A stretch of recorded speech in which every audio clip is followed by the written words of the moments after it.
ಆತ್ಮೀಯರೇ ನಮಸ್ಕಾರ. Mysuru post YouTube ಚಾನಲ್ಗೆ ನಿಮ್ಮೆಲ್ಲರಿಗೂ ಸ್ವಾಗತ. ಇಂದು ನಾವು ನಾಗಪುರದ ಒಂದು ವಿಶೇಷವನ್ನು ನೋಡೋದಕ್ಕೆ ಹೋಗ್ತಾ ಇದ್ದೀವಿ. ರಾಮ್ಟೆಕ್ನ ನೋಡಿದ ನಂತರ ಅಂದು ಸಾಯಂಕಾಲ ನಾವೆಲ್ಲ ಬೆಂಗಳೂರಿನಿಂದ ಬಂದಂಥ ಮತ್ತಷ್ಟು ನಮ್ಮ ತಂಡದ ಸದಸ್ಯರನ್ನ ಸೇರಿಕೊಂಡು ನಾಗಪುರದ ಮಾರ್ಕೆಟ್ ಪ್ಲೇಸ್ನ ನೋಡೋಣ ಅಂತ ಹೊರಟ್ವಿ. ನಿಜವಾಗ್ಲೂ ಅಂದಿನ ರಾತ್ರಿ ತುಂಬ ಖುಷಿ ಕೊಟ್ಟಂಥ ಇದು. ಆದರೆ ಈ ಜಾಗದಲ್ಲಿ ನಾವು ಮಾಮೂಲಿ ಯಥಾಸ್ಥಿತಿ ಒಂದು ಮೆಟ್ರೋ ಪಟ್ಟಣದಲ್ಲಿ ಕಂಡುಬರುವಂಥ ದೃಶ್ಯಗಳನ್ನೇ ನಾವು ನೋಡ್ತಾ ಇದ್ವಿ. ಫುಟ್ಪಾತ್ ಮೇಲೆ ಬೈಕ್ ಹೋಗೋದು, ಜೊತೆಗೆ ಅಡ್ಡಾದಿಡ್ಡಿಯಾಗಿ ಓಡಾಡೋಂಥ ವಾಹನಗಳು, ಅಲ್ಲಲ್ಲೇ ನಿಂತ ಜನಗಳು, ಬೀದಿ ಬದಿಯ ವ್ಯಾಪಾರಿಗಳು, ಇವು ನಮ್ಮ ಕಣ್ಣಿಗೆ ಸಾಮಾನ್ಯವಾಗಿ ಬಿದ್ದಂಥದ್ದು. ಜೊತೆಗೆ ಇಲ್ಲಿ ವಿಶೇಷವಾಗಿ ಎಲೆಕ್ಟ್ರಿಕ್ ಆಟೋಗಳು ನಮ್ಮ ಗಮನ ಸೆಳೆದವು. ಅದೇ ರೀತಿ ಎರಡೂ ಬದಿಯ ಪಾದಚಾರಿ ರಸ್ತೆಗಳನ್ನ ಆಕ್ರಮಿಸಿಕೊಂಡಂಥ ಹಲವಾರು ಬೀದಿ ಬದಿಯ ವ್ಯಾಪಾರಿಗಳನ್ನ ನಾವು ಗಮನಿಸ್ತಾ ಹೋದ್ವಿ. ಹಲವಾರು ರೀತಿಯ ಜನ, ಹಲವಾರು ರೀತಿಯ ಸಂಸ್ಕೃತಿ, ಇಲ್ಲಿಗೆ ವಿವಿಧ ಕಡೆಯಿಂದ ಬಂದಂಥ ಪ್ರವಾಸಿಗಳು ಎಲ್ಲರನ್ನ ಗಮನ ಸೆಳೆಯೋದಕ್ಕೆ ಅಲ್ಲಿ ವ್ಯಾಪಾರಿಗಳು ಮಾಡ್ತಾ ಇದ್ದಂಥ ಕಸರತ್ತುಗಳು ಇವೆಲ್ಲ ನಮ್ಮ ನೋಟದಲ್ಲಿ ಕಾಣ್ತಾ ಸಿಕ್ತು. ಈ ಪ್ರದೇಶನ ಸೀತಾಬುಲ್ಡಿ ಬಜಾರ್ ಅಂತ ಕರೀತಾರೆ, ಸೀತಾಬುಲ್ಡಿ ರಸ್ತೆ ಅಂತಲೂ ಕರೀತಾರೆ ಇದನ್ನು. ಈ ಸೀತಾಬುಲ್ಡಿ ಮಾರ್ಕೆಟು 1800ಕ್ಕಿಂತ ಮುಂಚೆ ಸ್ಥಳೀಯರಿಗೆ ಹಾಗೂ ಸೈನ್ಯಾಧಿಕಾರಿಗಳಿಗೆ ಸರಕುಗಳನ್ನ ಒದಗಿಸಿರುವಂಥ ಒಂದು ಮಾರುಕಟ್ಟೆಯಾಗಿ ಇತ್ತು. ಬೇರೆ ಬೇರೆ ಪ್ರದೇಶಗಳಿಂದ ಇಲ್ಲಿಗೆ ವ್ಯಾಪಾರಸ್ಥರು ಬಂದು ತಮ್ಮ ವ್ಯಾಪಾರಗಳನ್ನ ಮುಗಿಸ್ಕೊಂಡು ತಮ್ಮ ಜೀವನಗಳನ್ನ ಕಟ್ಕೊಳ್ತಾ ಇದ್ದಂಥ ಒಂದು ಪ್ರದೇಶ ಇದು. ನಂತರ 1817ರ ನಂತರ ಬ್ರಿಟಿಷರು ಹಾಗೂ ಮರಾಠರ ನಡುವೆ 3ನೇ ಯುದ್ಧ ಆಗುತ್ತೆ. ಈ ಯುದ್ಧದಲ್ಲಿ ಬ್ರಿಟಿಷರು ಈ ಒಂದು ಸ್ಥಳನ ಆಕ್ರಮಿಸ್ಕೊಳ್ತಾರೆ. ಅನಂತರ ಇದು ಒಂದು ಮಾರುಕಟ್ಟೆ ಪ್ರದೇಶವಾಗಿ ಹಾಗೆ ಉಳ್ಕೊಂಡು ಮುಂದುವರಿಯುತ್ತೆ. ಈ ಒಂದು ಇತಿಹಾಸನ ಹೊಂದಿರುವಂಥ ಜಾಗ ಇದು. ಮತ್ತೊಂದು ಅಚ್ಚರಿ ಏನಪ್ಪ ಅಂದರೆ, ಈ ಒಂದು ಪ್ರದೇಶದಲ್ಲಿ ಒಂದು ಸ್ಮಾರಕನ ನಮ್ಮ ಕಣ್ಣುಗಳು ಗಮನಿಸಿದ್ವು. ನೋಡೋದಕ್ಕೆ ಒಂಚೂರು ಮೈಸೂರು ಅರಮನೆಯ ಒಂದು ಭಾಗದಂತೆ ಕಂಡ್ರೂ ಇಲ್ಲೇನೋ ವಿಶೇಷ ಇದೆ ಅಂತೇಳಿ ಹತ್ತಿರ ಹೋಗಿ ನೋಡಿದ್ವಿ. ನಂತರ ಇತಿಹಾಸ ತಿಳಿದಾಗ ನಮ್ಗೆ ಅಚ್ಚರಿ ಅನ್ನಿಸ್ತು. ಇದು ಸುಮಾರು ಒಂದು 150 ವರ್ಷದ ಹಿಂದೆ ಇದ್ದಂಥ ನಾಗಪುರದ ಪ್ರಸಿದ್ಧ ರೀಗಲ್ ಥಿಯೇಟರ್ನ ಎಂಟ್ರೆನ್ಸ್ ಗೇಟ್ ಅಂತ ತಿಳಿದು ಬಂತು. ಹೌದಾ ಅಂತ ಹತ್ತಿರ ನೋಡಿದ್ರೆ ವಿಸ್ಮಯಕಾರಿಯಾದಂಥ ದೃಶ್ಯಗಳು ನಮ್ಮ ಕಣ್ಮುಂದೆ ತೆರ್ಕೊಳ್ತಾ ಹೋದವು. ಒಂದು ಚಲನಚಿತ್ರ ಮಂದಿರಕ್ಕೆ ಪ್ರವೇಶ ದ್ವಾರವಾಗಿ ಅರಮನೆಯಂಥ ಬಾಗಿಲುಗಳು, ಅರಮನೆಯಂಥ ಕಟ್ಟಡ ಇತ್ತು ಅನ್ನೋದನ್ನ ನಂಬೋದಕ್ಕೆ ನಮ್ಮ ಮನಸ್ಸು ಯಾಕೋ ನಿರಾಕರಿಸ್ತಾ ಇತ್ತು. ಆದರೆ ಸತ್ಯವಾದಂಥ ವಿಚಾರ ಇತಿಹಾಸದಲ್ಲಿ ದಾಖಲಾಗ್ಬಿಟ್ಟಿದೆ. ಇದು ರೀಗಲ್ ಥಿಯೇಟರ್ ಅನ್ನೋ ಒಂದು ಥಿಯೇಟರು ಬಾಂಬೆಯ ಪ್ರಸಿದ್ಧ ರೀಗಲ್ ಥಿಯೇಟರ್ ಆ ಒಂದು ಗುಂಪಿಗೆ ಸೇರಿತ್ತಂತೆ. 150 ವರ್ಷದಿಂದ ಬಾಂಬೆ ಆದ ನಂತರ ಮುಂಬೈ, ಈಗಿನ ಮುಂಬೈ ನಂತರ ನಾಗಪುರದಲ್ಲಿ ಸುಮಾರು 150 ವರ್ಷದ ಹಿಂದೆ ರೀಗಲ್ ಥಿಯೇಟರ್ನ ಸ್ಥಾಪನೆ ಮಾಡ್ತಾರೆ. ಐಷಾರಾಮಿ ಒಂದು ಥಿಯೇಟರ್ ಅದು. ಎಲ್ಲ ಆಧುನಿಕ ಸೌಲಭ್ಯಗಳನ್ನ ಅಂದಿನ ಕಾಲಕ್ಕೆ ಹೊಂದಿದ್ದಂಥ ಒಂದು ಥಿಯೇಟರ್. ಆ ಥಿಯೇಟರ್ನ ಮುಖ್ಯ ದ್ವಾರ ಈ ರೀತಿ ಇತ್ತು. ಭೋನ್ಸ್ಲೆ ಮಂಟಪದವರು ಸಹಿತ ಆ ಒಂದು ವಿಶೇಷನ ಉಳಿಸ್ಕೊಳ್ಬೇಕು ಅಂತ ಹೇಳಿ ಈ ಒಂದು ಕಟ್ಟಡದ ನಿರ್ಮಾಣ ಮಾಡಿದ್ರು ಅಂತ ಹೇಳಿ ಸ್ಥಳೀಯರು ಹೇಳ್ತಾರೆ. ನೋಡಿ, ಎಂತಹ ಅದ್ಭುತವಾದಂಥ ಸ್ಮಾರಕ ಅಲ್ವಾ. ಒಂದು ಚಲನಚಿತ್ರ ಮಂದಿರಕ್ಕೆ ಪ್ರವೇಶ ದ್ವಾರವಾಗಿ ಇದ್ದಂಥ ಈ ಒಂದು ಸ್ಮಾರಕ ನಿಜಕ್ಕೂ ವಿಸ್ಮಯಗೊಳಿಸ್ತಾ ಇತ್ತು. ಸುತ್ತಮುತ್ತ ಇದ್ದಂಥ ಬೀದಿ ಬದಿಯ ವ್ಯಾಪಾರಗಳು, ಈ ಒಂದು ವ್ಯಾಪಾರಿಗಳು ಇದನ್ನು ಡಿಫೇಸ್ ಮಾಡಿದರು. ಹಾಗಾಗಿ ವಿವಿಧ ನ್ಯಾಯಾಲಯಗಳಿಗೆ ಸ್ಥಳೀಯ ಆಡಳಿತ ಹೋಗಿ ಈ ಪ್ರದೇಶನ ಬಿಡಿಸ್ಕೊಂಡು ಇವತ್ತು ಇದನ್ನು ಪುನರ್ ನಿರ್ಮಾಣ ಮಾಡಿ ಈ ಸ್ಮಾರಕನ ರಕ್ಷಣೆ ಮಾಡಿದ್ದಾರೆ. ನಿಜವಾಗ್ಲೂ ಇದು ಸ್ಥಳೀಯ ಆಡಳಿತಕ್ಕೆ ನಾವು ಶಬಾಷ್ ಅನ್ನಲೇಬೇಕು. ಎಂತಹ ಅದ್ಭುತ ಸ್ಮಾರಕ ಅಲ್ವಾ. ನಿಜವಾಗ್ಲೂ ನಂಬೋಕ್ಕಾಗಲ್ಲ ಯಾರೇ ಅದನ್ನು.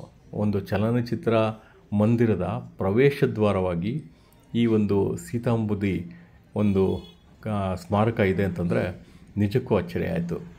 ಹಾಗೇ ನೆನಪುಗಳನ್ನ ಮೂಡಿಸ್ತಾ ಹಾಗೆಯೇ ಮುಂದುವರಿತಾ ಹೋದ್ವಿ. ಈ ಒಂದು ಪ್ರವೇಶ ದ್ವಾರ ನಮ್ಮನ್ನು ದಿಗ್ಭ್ರಾಂತರಾಗಿ ಮಾಡಿತ್ತು.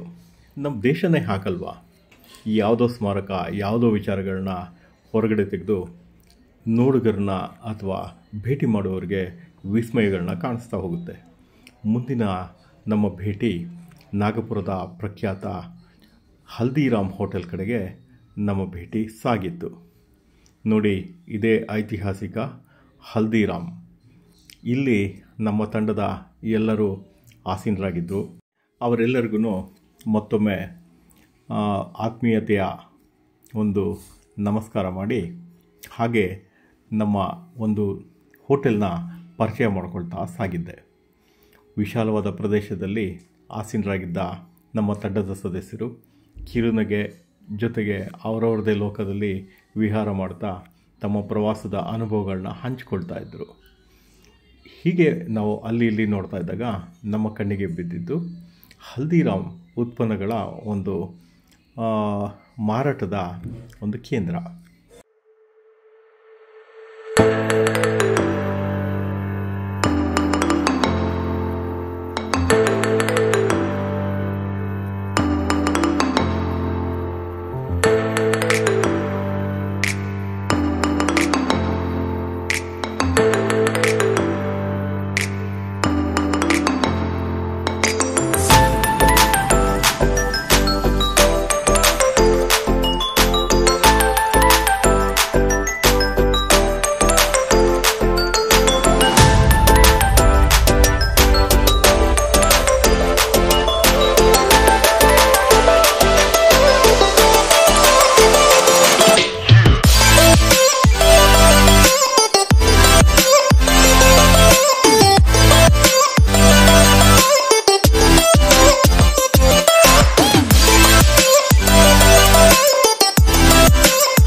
ಗುಜರಾತಿ ಊಟಗಳನ್ನ, ಗುಜರಾತ್ ರಾಜ್ಯದ ಆಹಾರಗಳನ್ನ ಅವತ್ತಿನ ದಿನ ಇಲ್ಲಿ ಬಡಿಸೋದಕ್ಕೆ ಸಿದ್ಧವಾಗಿ ಆ ಹೋಟೆಲ್ ನಿಂತಿತ್ತು.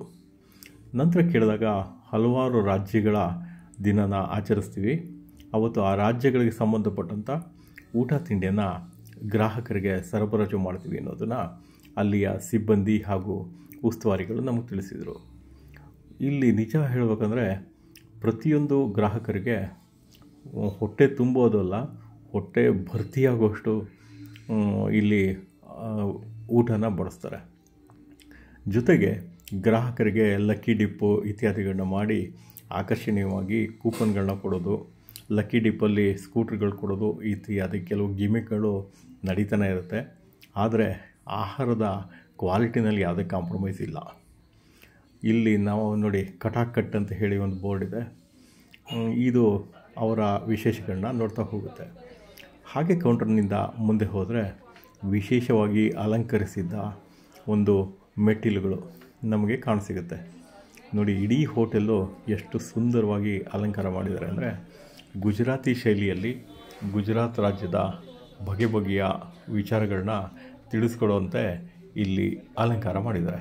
ನಮ್ಮ ತಂಡದ ಸದಸ್ಯರು ಯುದ್ಧ ಗೆದ್ದ ರೀತಿಯಲ್ಲಿ ಊಟ ಮಾಡೋದಕ್ಕೆ ಬಹಳ ಖುಷಿಯಿಂದ ಹೊರಟಿದ್ದಾರೆ. ಯಾಕೆಂದರೆ ಎಲ್ಲರೂ ನಾಗ್ಪುರಕ್ಕೆ ಬಂದಾಗ ಮೊದಲು ಹೇಳ್ತಾ ಇದ್ದಿದ್ದೆ ನಾವು ಎಲ್ಲ ಹಲ್ದಿರಾಮ್ಗೆ ಹೋಗಿ ಊಟ ಮಾಡೋಣ ಅಂತ ಹೇಳಿ. ಹಾಗಾಗಿ ಎಲ್ಲರೂ ಸಹಿತ ತೀರ್ಮಾನ ಮಾಡಿ ಹಲ್ದಿರಾಮ್ ಹೋಟೆಲ್ಗೆ ನಾವು ಊಟ ಮಾಡೋದಕ್ಕೆ ಅಂತ ಹೊರಟ್ವಿ. ಒಬ್ಬೊಬ್ಬರದೊಂದೊಂದು ಲೋಕ. ಕ್ಯಾಮ್ರಾ ನೋಡಿದ ತಕ್ಷಣ ಕಿರುನಗೆ ನಕ್ಕು ಹಲ್ದಿರಾಮ್ಗೆ ಬಂದ್ವಿ ಅನ್ನೋ ಸಂತಸನ ಇಲ್ಲಿ ಅದರ ಮುಂದೆ ಕ್ಯಾಮ್ರಾ ಮುಂದೆ ವ್ಯಕ್ತಪಡಿಸ್ತಾ ಇದ್ದಾರೆ. ಬಹಳ ಖುಷಿಯಿಂದ ಎಲ್ಲರೂ ಹೋಗಿ ಅಲ್ಲಿ ಎಷ್ಟು ರೀತಿಯ ಆಹಾರ ಸಿಗುತ್ತೆ ಅನ್ನೋ ಒಂದು ಕುತೂಹಲದಲ್ಲಿ ಎಲ್ಲರೂ ಸಹಿತ ಹೆಜ್ಜೆ ಹಾಕ್ತಾ ಹೋದ್ವಿ. ಆದರೆ ಪ್ರತಿ ಮೆಟ್ಟಲನ್ನು ಸಹಿತ ವಿಶೇಷವಾಗಿ ಅಲಂಕಾರ ಮಾಡಿ ಗ್ರಾಹಕರನ್ನ ಕೈ ಬೀಸಿ ಕರೆದಿತ್ತು ಈ ಒಂದು ಹಲ್ದಿರಾಮ್ ಹೋಟೆಲ್. ಒಳಗಡೆ ನಾವು ಬಂದ ತಕ್ಷಣವೇ ಇನ್ನೂ ಹೆಚ್ಚಿನ ಅಲಂಕಾರಗಳನ್ನ ನಾವು ನೋಡ್ತಾ ಹೋದ್ವಿ. ಸುಮಾರು ಜನ, ನಾವು 18 ಜನ ಹತ್ತತ್ರ ಇದ್ವಿ, 18-20 ಜನ ಇದ್ವಿ. ಅದಷ್ಟು ಜನರ ಒಬ್ಬೊಬ್ಬರಿಗೆ ಕೂಪನ್ ಅಂತ ಕೊಟ್ಟರು. ಆ ಕೂಪನ್ಗೆ ಯಾರ್ಯಾರ ಹೆಸರು ಬರೆಯೋದು ಏನೋ ಅನ್ನೋ ಚರ್ಚೆನಲ್ಲೇ ಒಂದು 5-10 ನಿಮಿಷ ಕಳೀತು. ನಂತರ ಟೇಬಲ್ ಮೇಲೆ ಕುಳಿತುಕೊಳ್ಳುವಂಥ ಸರದಿ ಎಲ್ಲರದಾಗಿತ್ತು. ಮಹಿಳಾ ಸಂಘಕ್ಕೆ ಒಂದು ರೀತಿಯ ಕೊಠಡಿನ ಒದಗಿಸ್ಕೊಟ್ಟು ಅವರ ಚರ್ಚೆಗೆ ನಾವು ಬಿಟ್ವಿ. ಅವರು ಏಕೆಂದರೆ ಅವರ ಲೋಕ ಅವರಿಗೆ ಇರಲಿ, ಅವರೆಲ್ಲ ಖುಷಿಯಾಗಿ ಒಂದು ಕಡೆ ಸೇರಲಿ ಅಂಥೇಳಿ. ಇನ್ನು ಆ ತಂಡದ ಗಂಡಸರುಗಳೆಲ್ಲ ನಾವೆಲ್ಲ ಇನ್ನೊಂದು ಕಡೆ ಇದ್ವಿ. ಸ್ವಲ್ಪ ನಮ್ಮ ಹಲ್ದಿರಾಮ್ ಇತಿಹಾಸನ ಹೇಳ್ಬಿಡ್ತೀನಿ ಕೇಳಿ. ಈ ಹಲ್ದಿರಾಮ್ ಅನ್ನೋ ಒಂದು ಸಂಸ್ಥೆ ಶುರು ಮಾಡಿದವರು ಗಂಗಾಭೀಷಣ್ ಅಗರ್ವಾಲ್ ಅಂತ ಹೇಳಿ. ಅವರು 1908ರಿಂದ 1985 ಕಾಲಾವಧಿಯಲ್ಲಿ ಬದುಕಿದ್ರು. ಇವರು ರಾಜಸ್ಥಾನದ ಬೈಕನರ್ನಲ್ಲಿ ತಮ್ಮ ಮೊದಲನೇ ಒಂದು ತಿಂಡಿ ಅಂಗಡಿಯನ್ನು ಶುರು ಮಾಡ್ತಾರೆ. ಇವನ್ನ ಜನ ಪ್ರೀತಿಯಿಂದ ಹಲ್ದಿರಾಮ್ ಅಂತ ಕರೆಯೋದಕ್ಕೆ ಶುರು ಮಾಡ್ತಾರೆ. ಬಹುಶಃ ಅರಿಶಿನವನ್ನು ತಿಂಡಿಗಳಲ್ಲಿ ಬಳಸ್ತಾ ಇದ್ದ ಕಾರಣ, ತಿಂಡಿಗಳ ಬಣ್ಣ ಹಳದಿ ಇದ್ದ ಕಾರಣ ಇವರಿಗೆ ಹಲ್ದಿರಾಮ್ ಅಂತ ಕರೀತಾ ಇದ್ರು ಅಂತ ಹೇಳಿ ನಾವಾದರೂ ಸಹಿತ ಭಾವಿಸ್ಬೋದಾಗಿದೆ. ನಂತರ 1950ರಲ್ಲಿ ಹಲ್ದಿರಾಮ್ ಭುಜಿವಾಲಾ ಅಂತ ಹೇಳಿ ತನ್ನ ಒಂದು ಮಾರ್ಕೆಟ್ ಬ್ರ್ಯಾಂಡನ್ನು ಕಲ್ಕತ್ತಕ್ಕೆ ವಿಸ್ತರಣೆ ಮಾಡ್ತಾರೆ. 1983ರಲ್ಲಿ ದೆಹಲಿಯ ಮಾರುಕಟ್ಟೆಗೆ ಪ್ರವೇಶ ಪಡಿತಾರೆ. 1993ರಲ್ಲಿ ಮೊದಲನೇ ಅಂತಾರಾಷ್ಟ್ರೀಯ ಒಂದು ತಿಂಡಿಯ ಮಳಿಗೆಯನ್ನು ಅಮೇರಿಕಾದಲ್ಲಿ ಸ್ಥಾಪನೆ ಮಾಡ್ತಾರೆ.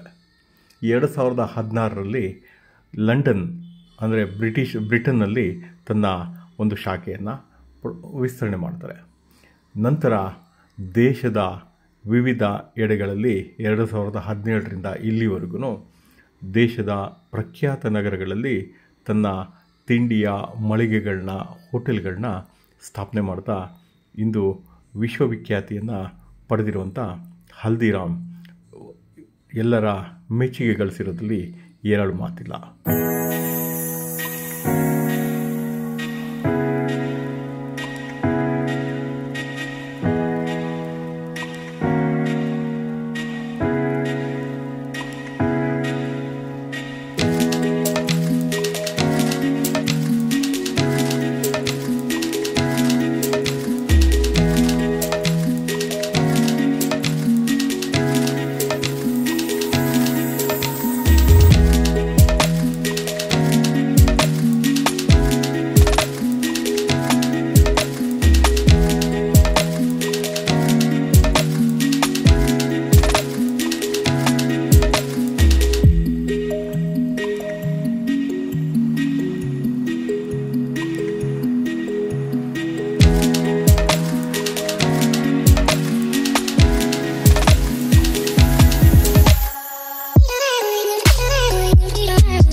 ಗುಜರಾತ್ ದಿನದ ಸಂಭ್ರಮಾಚರಣೆಯಲ್ಲಿ ಗುಜರಾತ್ ರಾಜ್ಯಕ್ಕೆ ಸಂಬಂಧಪಟ್ಟಂಥ ಊಟವನ್ನು ಹಾಗೂ ತಿಂಡಿಗಳನ್ನ, ವಿವಿಧ ಖಾದ್ಯಗಳನ್ನ ನಾವು ಸೇವನೆ ಮಾಡಿ ಸಂತೃಪ್ತಿ ಹೊಂದ್ವಿ. ನಿಜಕ್ಕೂ ಎಲ್ಲರಿಗೂ ಒಂದು ರೀತಿಯ ತೃಪ್ತಿಯ ಭಾವ ಕಾಣಿಸ್ತಾ ಇತ್ತು. ಮನುಷ್ಯನಿಗೆ ಒಳ್ಳೆಯ ಊಟ, ಒಳ್ಳೆಯ ನಿದ್ದೆ ಇದ್ದರೆ ಇನ್ನೇನು ಬೇಕು ಅಲ್ವಾ? ಹಾಗೆ ಮುಂದೆ ಬಂದರೆ ನಮ್ಮ ಕಣ್ಣಿಗೆ ಕಂಡಿದ್ದು ಒಂದು ರೋಬೋಟ್. ಇದು ಹೋಟೆಲ್ನಲ್ಲಿ ಒಬ್ಬ ಸರ್ವರ್ ಮಾಡೋ ಎಲ್ಲ ಕೆಲಸಗಳನ್ನ ಮಾಡುತ್ತೆ ಅಂತ ಹೇಳಿ ತಿಳಿದು ಬಂತು. ಗ್ರಾಹಕರಿಂದ ಆರ್ಡ್ರ್ ತೊಗೊಳ್ಳೋದು, ಅದನ್ನು ಕಿಚನ್ಗೆ ಹೋಗಿ ಅಲ್ಲಿಂದ ಆರ್ಡ್ರನ್ನ ತಂದು ಸಂಬಂಧಪಟ್ಟಂಥ ಟೇಬಲ್ಗೆ ಅದನ್ನು ನೀಡೋದು, ಎಲ್ಲ ಕೆಲಸನ ಇದು ಮಾಡುತ್ತಂತೆ. ನಾವು ಹೋದಾಗ ಇದು ಒಂದು ಕಡೆ ಸ್ಥಗಿತಗೊಂಡು ನಿಂತಿತ್ತು. ಇದನ್ನು ನೋಡೋಂಥ ಅವಕಾಶ ನಮಗೆ ಸಿಗಲಿಲ್ಲ.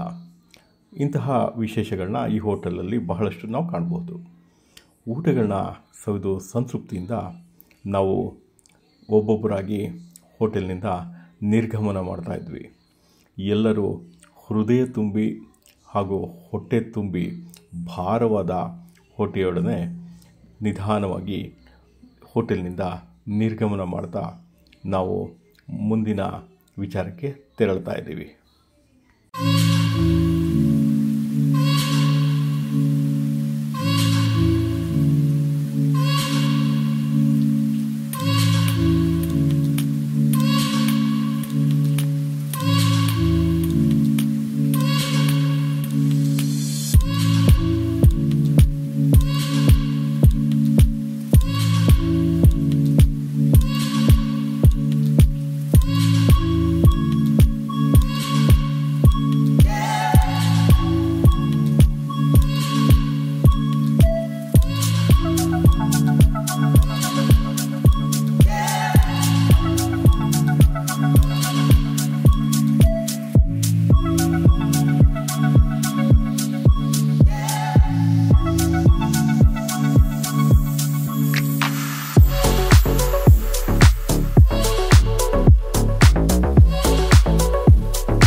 ಒಂದು ಒಳ್ಳೆಯ ಗುಜರಾತಿ ಊಟದ ಜೊತೆ ಇವತ್ತಿನ ಒಂದು ಕಾರ್ಯಕ್ರಮ ನಾವು ಮುಗಿಸಿದ್ವಿ.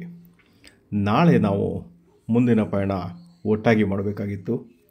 ಅದು ಏನು, ಹೇಗೆ ಅನ್ನೋದನ್ನ ಮುಂದಿನ ಸಂಚಿಕೆಯಲ್ಲಿ ನಿಮಗೆ ತಿಳಿಸ್ತೀನಿ.